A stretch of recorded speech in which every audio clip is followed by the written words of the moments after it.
Best advice. Absorb what is useful, discard what is not, and add what is uniquely your own. And I find that incredibly beneficial because everyone wants to tell you what you should know or what you should be doing. AI is the prime example right now, where everyone's like, do this, do that, and there's a lot of snake oil. Welcome to the Road L&D Hot Shots podcast, a short podcast allowing you to meet some of the brilliant folk driving people performance and development forward in an informal and human way. My name's Tom Bailey, award-winning L&D leader and passionate maverick for all things development. Join me as I ask just 10 questions of some of the industry's most innovative and interesting people. Tell us about yourself. I'm Ross Stevenson. I'm owner of a company called Steal These Thoughts, which I imagine for most people sounds super weird and like I'm doing some strange business. But look, I run fundamentally kind of a research house for L&D, or what I like to call a research house, and a think tank that is all really based on how do we use technology effectively and intelligently for learning and performance. And most of that is done through a weekly newsletter and a blog for people to join and be part of that. There's somehow, I think, like 4,000 people last time I looked in terms of reading that weekly. So yeah, I'm all about basically how we're using technology for learning and performance and making sure that we're keeping ahead of that curve, folks. What are you passionate about?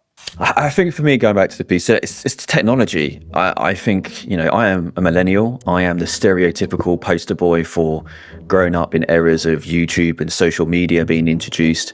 I'm probably the last generation of not growing up with certain technology. So I didn't have mobile phones or fancy stuff to 16, 17 that really kind of came in. So I've seen both worlds in understanding that. What lights me up is I understood very early in L&D and HR in general, technology was looked at something like the devil and not really understood well.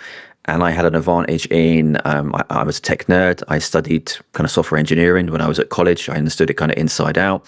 And actually, I wanted to turn that into, I'm super curious about tech. I build gaming PCs, I build applications, I've built kind of different products that are out there. How do I then channel that into L&D and help a bunch of people and hopefully take offense at this, that mostly don't understand tech and pretty much tech Luddites, and like say, how do we upskill you to help your career, but also help you do better in the world of learning and performance? Favorite hand gesture? It's got to be this.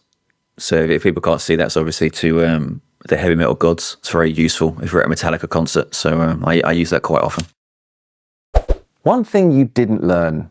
Probably loads of stuff, to be fair. And this probably happens daily because I think, talking about before being a kind of generation of coming up with these new connective social technologies where, and it sounds typical for most people is, but I learn a lot from just YouTube stuff.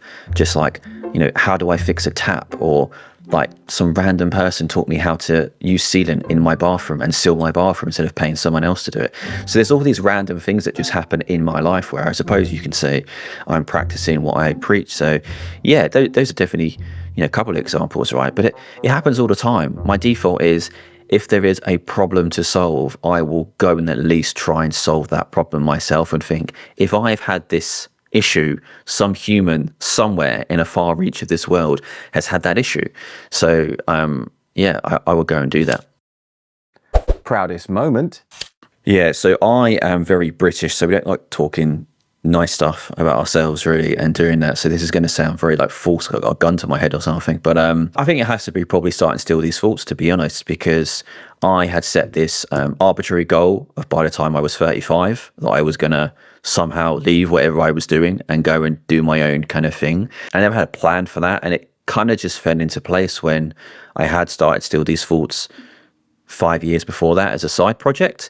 And then I ended up seeing enough data, enough people either stalking me or actually reading the random stuff that I would say to then say, oh, there's probably something interesting here now. So yeah, it's definitely got to be that, because it might sound, and people might see in social, it sounds like all very kind of like lovely and sexy and great, but it's a lot of hard work in that. So I'm very kind of proud of that and maintaining that, especially when I see the stats of a lot of one-person businesses that fail in the first kind of few years. So I like to think I've done something right there at least. Worst experience in L&D? Oh my! I mean, there's just a litany of them. To be fair, I think being probably held hostage in too many classroom events for too long, and wishing my life away to the e-learning modules that won't die, and I just cannot understand why I can't just break my screen and just like leave the room. Even to like honestly, even to meetings with when I was leading L&D initiatives and working with C-suite teams and just listening to the rubbish that would come out with them about how they want to build some learning program or whatnot. So I don't think there's one in particular. I think there is just across the board just a number of things, but a lot of that, as people will know who've seen anything I do, just really comes down to the way culturally kind of workplace learning is treated more like higher education. So people just assume we're a bunch of teachers with textbooks and delivering stuff to people. So and out of that mindset becomes an incredible amount of issues. But for me, like any of those elements of the e-learning compliance training, I mean, people just they make it darker and darker, compliance training. I don't know how they keep doing it. Like, I think they've reached the limit of like, can this be any more boring? And someone just turns up next year and just goes, yes, I can make this 10 times worse. I'm like, what is wrong with you people? Like, is there some kind of cult somewhere where you're getting together for this?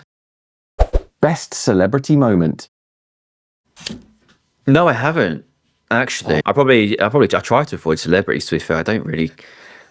I always kind of think as well, like I do believe in the adage about not meeting your heroes sometimes, because you just don't know. And I always think that, God forbid anyone that actually likes any of my stuff met me in real life down the street somewhere, because you don't know, do you? You don't know what people are really like, and you might have got them on an off day, and that might completely skew your view of who they are. So there's many people that I do respect and work that I follow, and bands that I love. I have no interest in meeting them whatsoever.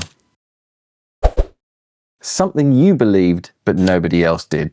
Many examples of that really come to when we talk about senior leaders in particular, where I've had probably many tussles in terms of just wanting everything to be, we need to be in front of people, delivering a presentation for 2 hours, and all they want to talk about is a new social media policy, which someone could read in 35 seconds. So I think it's the continuous things of that where, and I say to anyone who would have known, being in those positions as heads off in roles where you've had to bite your tongue and allow it to happen because you're outranked, you're outgunned. It's the way of the world, unfortunately. And then you still see it fall flat on its face. And then that same person who was so adamant about doing this thing and it being right is then like, why didn't this work? Why didn't this happen? And there's a lovely meme that I wish I had right now, but if anyone's seen the Marvel films, and there's a meme between Thanos and Iron Man where Thanos basically says to Iron Man, you did all this stuff, but you still failed. And where does that bring you? Back to me. And there's just an image of like Thanos sitting in the corner of his sword, like just like having this notion of I knew the whole time. And that's how I feel in those moments where it's like, I remember the discussion 3 months previous where it's like, we must do this. This is the only way. We have to do it. Like, make it happen. And then you make it happen and you just watch as it all falls apart and no one cares and everyone still screws up anyway. And then they come back to you asking why, and you just think, why are you asking me why? Like, it was your idea. Like, I'm just the fool in the court who's had to make that happen for you. Best advice? Well, I've tried not to sound like guru or preachery here, like most L&D people usually are, where they're like, go and own your career and go and do this and go and do that.